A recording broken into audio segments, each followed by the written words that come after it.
आग लगे आकाश में, जर्जर गिरे अंगार, संत न होते जगत में, जल मरता संसार।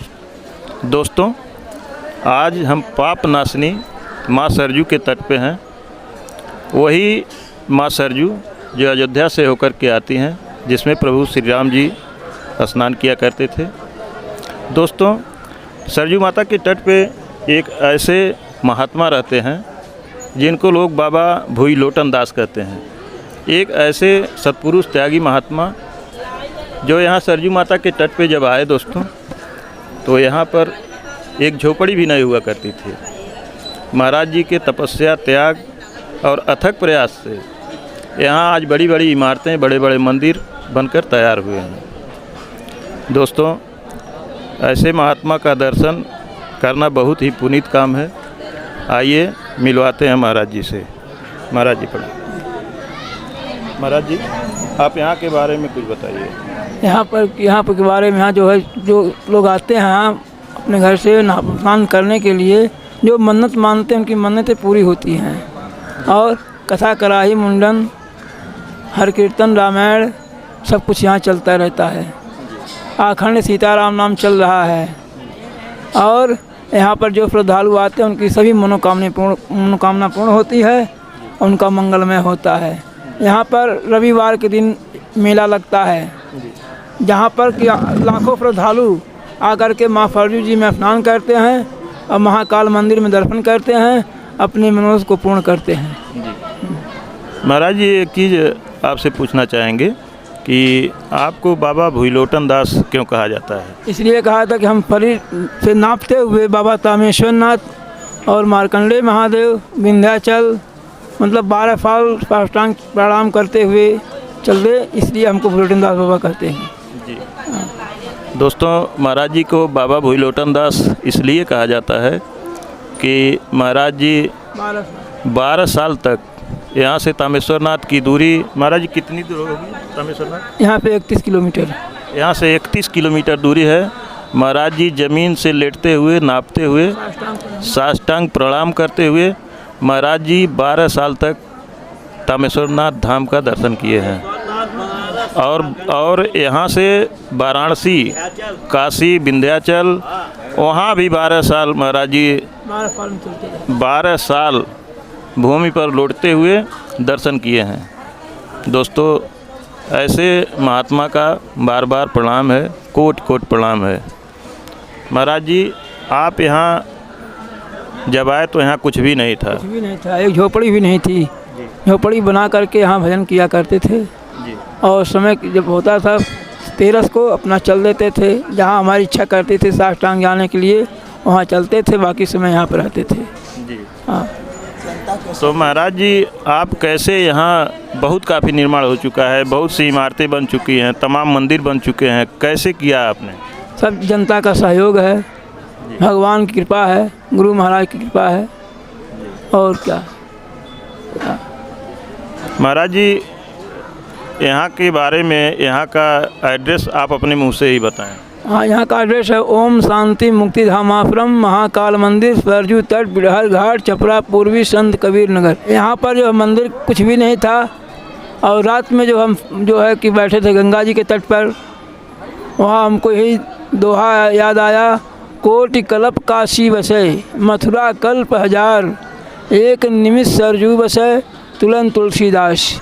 इसी चौपाई के आधार पर हमने सोचा कि जो है कि हम तो 7 साल सरजू मैया के तट पर रह करके कुछ भी नहीं किए। यही मन घुमा, आकर के मंदिर का निर्माण हुआ, जन सहयोग के द्वारा यह मंदिर तैयार हुआ।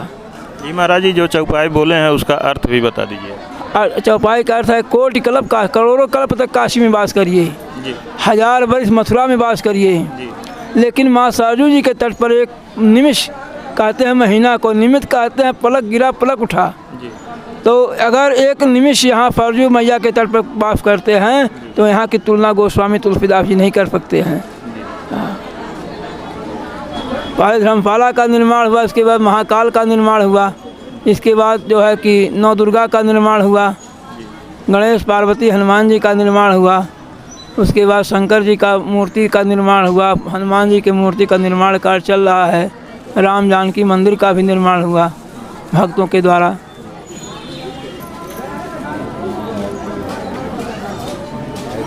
तो महाराज जी आप तो यहीं पे रहते हैं? जी, हम यहीं पे रहते हैं, हम मंदिर के आचार्य हैं। अच्छा अच्छा। और मंदिर की व्यवस्था शुरुआत में बाबा जी के छप्पर डाले, साष्टांग चलते हुए चले, चाहे वो बनारस हुआ साष्टांग चले, विंध्याचल चले साष्टांग चले, रामेश्वरनाथ साष्टांग चले, बाबा धाम तक साष्टांग चले। त्याग होने के नाते आपका नाम भोलोटन दास जी पड़ गया। और यहाँ जन भावनाओं का सैलाब उमड़ा। जन भावना, जनता का अपार सहयोग रहा, जो आज यहाँ 14-14, 15-15 मंदिर, रमणीक स्थल और सरयू मैया का पावन तट। चूँकि राम जी का स्नान के उपरांत जब राम जी का अंतर ध्यान भी इसी जल में हुआ, इसीलिए इनका नाम पड़ गया सरयू। तो सरयू में विलय होने के नाते इनकी महत्ता, चाहे वो बनारस हो चाहे वो मथुरा हो, सबसे ज़्यादा अधिक महत्वपूर्ण रखा गया सरयू का।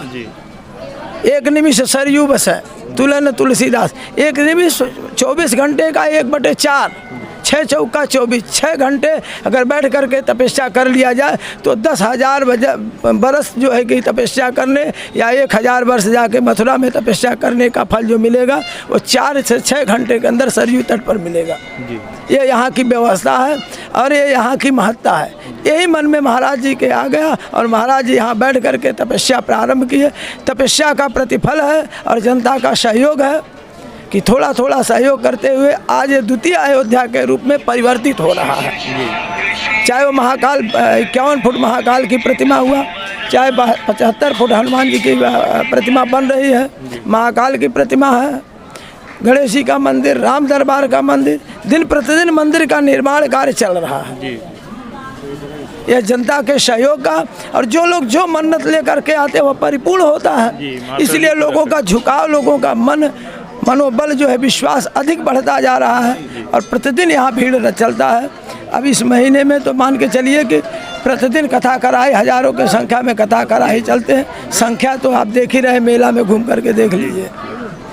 प्रत्येक रविवार को मान के चलिए कि 10 से 15 हज़ार तक की भीड़ प्रत्येक रविवार को होती है। 2 से 3 हज़ार लोगों की भीड़ इतवार के बाद सोमवार, मंगलवार, बुधवार, बृहस्पतिवार तक रहता है जी। और यहाँ हजारों दुकानदार भी अपना उसी में जी खा रहे हैं जी।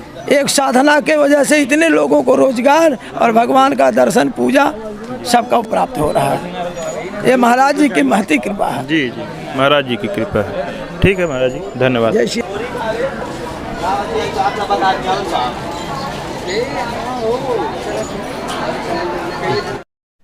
दोस्तों, वीडियो यदि अच्छा लगा हो तो गुरु ज्ञान गौरव चैनल को लाइक, कमेंट, शेयर और सब्सक्राइब जरूर करें। धन्यवाद।